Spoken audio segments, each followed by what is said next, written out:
მოგესალმებით ყველას. ჩვენთვის ცნობილია, რომ წმინდა წერილი, კერძოდ კი უფალი გვაფრთხილებს. როდესაც ადამიანიდან გადის არაწმინდა სული, ის უწყლო ადგილებში დაეხეტება და მან იცის უკან დაბრუნება. თუ ნახავს სახლს დალაგებულს და ცარიერს, თავისზე უარესი 7 დემონი მოყავს თან. ვინ არის ეს 7 დემონი, რომელიც ადამიანს განსაკუთრებით აწუხებს? იოანე კრესტიანკინი, გასული საუკუნის უდიდესი მამა, ასახელებს ამ დემონთა სახელებს. პირველი მათგანი, ესე ვთქვათ, ცენტრალური დემონი, ასე რომ წარმოვიდგინოთ, არის თვითკმაყოფილება. ადამიანი ძალიან ხშირად ის მარხვაზეა თუ არ არის მარხვაზე, ყოველთვის არის კმაყოფილებაში, თვითკმაყოფილებაში, იმ არაწმინდა ქერუბინივით, რომელიც თვითკმაყოფილებაში ჩავარდა და ღმერთის გარეშე ღმერთობა მოინდომა და საკუთარი თავი წარმოიდგინა სამყაროს ცენტრად. ეს არის ერთ-ერთი უპირველესი ცენტრალური დემონი, რომელიც იპყრობს ადამიანის გონებას, მის გულს, მის ცნობიერებას და კმაყოფილი იმყოფება ადამიანი თავისი ცხოვრების წესით, თავისი სულიერებით და თავისი მრწამსით. მეორე დემონი, რომელიც ამ თანამედროვე მამის, ასე ვთქვათ, სწავლებით მარჯვნივ იმყოფება, ეს არის ქედმაღლობა. არ არის ხოდნელი ამისი წარმოდგენა, ადამიანი, რომელიც თვითკმაყოფილებაშია, უკვე ვარდება ქედმაღლობაში. ქედმაღლობა ეს იგივე ამპარტავნება, იგივე პატივმოყვარეობა და ადამიანს განსაკუთრებით შეიძლება ეს დაემართოს მარხვის შენახვის პერიოდში. აი მე მარხულობ, მე ვეზიარები, მე მეტანიებს ვაკეთებ, მე ანდრია კრეტელს უსმენ, ეფრემ ასურის ლოცვას კითხულობ და ვარ სხვაზე უკეთესი ადამიანი და იმ ფარისეველივით ზევიდან უყურებს მის გარშემო მყოფ ადამიანებს. შემდეგი ცენტრალური ცოდვა, რომელიც უკვე მარცხნივ სახელდება, არის თვითდაჯერებულობა. ეს ყველაფერი აკინძულია ერთმანეთზე მძივივით, თვითკმაყოფილებას მოყვება ქედმაღლობა და ქედმაღლობას მოყვება თვითდაჯერებულობა.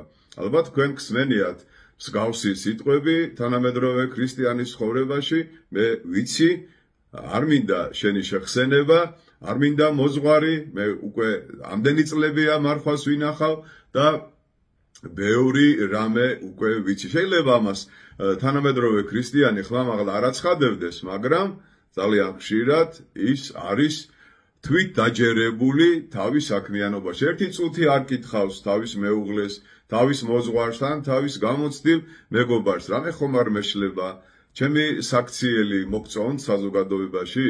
ისეთი მამა ვარ, ისეთი მამაო ვარ, ისეთი შვილი ვარ, ისეთი მეუღლე ვარ, როგორიც უნდა ვიყო? რამე ხომ არ მეშლება. ქედმაღალ ადამიანს ამისი შეკითხვის დაშმა ცოტა ეჩოთირება. ამიტომ ჩვენ რომ არ აღმოჩნდეთ ამ მესამე დემონის ტყვეობაში, კარგია ვკითხოთ გამოცდილ ადამიანებს, რომ თვით დაჯერებულებაში ხომ არა ვარ, იქნებ ისე არ ვიქცევი, როგორც უნდა ვიქცეოდე. შემდეგი უკვე მეორე დემონი ეს გახლავთ სიზარმაცე. ეფრემ ასურის ლოცვაში ჩვენ განსაკუთრებით ვევედრებით ღმერთს, რომ მიმომწვილობისაგან განგვანთავისუფლოს. ანუ მოწყენილობისაგან. მოწყენილობა მოდის სიზარმაციდან და უსაქმურობიდან. განსაკუთრებით თანამედროვე ადამიანი არის ძალიან ზარმაცი, ამბობს, რომ რა ვქნა არ არის სამსახური, რა ვქნა არ მაქვს საქმე და მოკლედ არის განკითხვაში და თავის ცხოვრებას ატარებს მიმომწვილობაში, ანუ მოწყენილობაში, სიზარმაციდან გამომდინარე. შემდეგი დემონი ეს გახლავთ ულოცველობა. შეიძლება ადამიანი კითხულობდეს ლოცვას, მაგრამ ლოცვაში არ იყოს. ლოცვების კითხვა მაინც არ ნიშნავს, რომ შენ ლოცულობ. თუ მაშინ ლოცულობ, როცა ლოცულობ, ესე იგი შენ მაშინ არ ლოცულობ. ანუ რას ნიშნავს ეს? ადამიანი შეიძლება დილით, შუადღის, საღამოთი მოვალეობის მოხდის გამო კითხულობდეს ლოცვას, მაგრამ მისი სული არ ლოცულობდეს. ლოცვა ჩვენი შინაგანი მდგომარეობა უნდა იყოს. გავახილე თვალები, დავხუჭე თვალები, მივდივარ, მოვდივარ, საქმეს ვაკეთებ, ყოველთვის უფალს უნდა ვესაუბრებოდეთ და უფალი უნდა, ასე ვთქვათ, ჩვენი ცხოვრების წესით შემოვიყვანოთ ჩვენ ცხოვრებაში. იყოს ნება შენი, მადლობა შენ დაღმერთო, დიდება შენ დაღმერთო და ასე შემდეგ. შემდეგი ეს არის სინანულის არქონა. შეიძლება ადამიანი მარხვას ინახავდეს, მაგრამ სინანული არ ქონდეს. ის ფიქრობდეს უბრალოდ, რომ მე არ მჭირდება სინანული, მე უბრალოდ კალენდარულ მარხვას ვინახავ, იმიტომ რომ მართლმადიდებელი ქრისტიანი ვარ, იმიტომ რომ ეკლესიამ დაადგინა, სინანულის ქონა შემოდის ჩვენში სახარების კითხვით. როცა ვესწრებით ლიტურგიას და განსაკუთრებით შუაკვირაში პირველ შეწირულის ლიტურგიას, როდესაც გვესმის მიწყალე მე ღმერთო, მიწყალე მე მეზვერეს ლოცვა, აი მაშინ შემოდის ჩვენში, როცა ვკითხულობთ, ისეთი დიდი მამების ცხოვრებას, როგორიც არის ეფრემასური, ანდრია კრეტელი და მსგავსი სინანულის მამები. აი მაშინ შემოდის ჩვენში სინანულის განცდა და გავა, ასე ვთქვათ, სინანულის არ მქონე დემონი.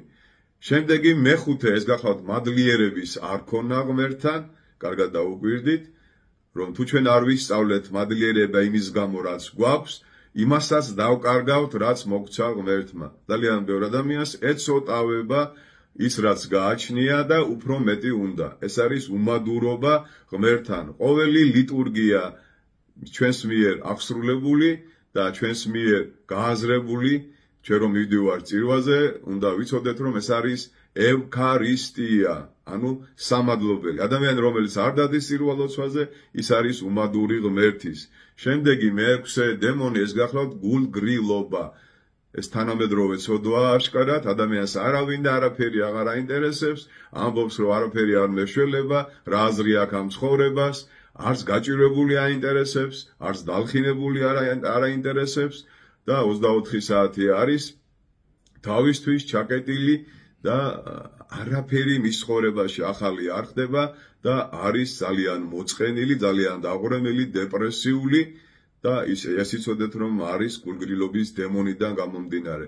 და ამ ყველაფერს მოყვება მეშვიდე დემონი სასოწარკვეთილება, უიმედობა.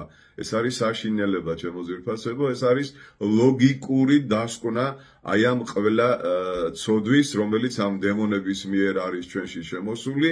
ადამიანი, რომელიც თვითკმაყოფილებაშია, ქედმაღლობაშია, თავდაჯერებლობაშია, სიზარმაცეშია, ulოცველობაშია, სინანულის არქონა აქვს, მადლიერება არ გააჩნია, გულგრილია, ვარდება სასოწარკვეთილებაში და შემდგომში ის იკლავს თავს.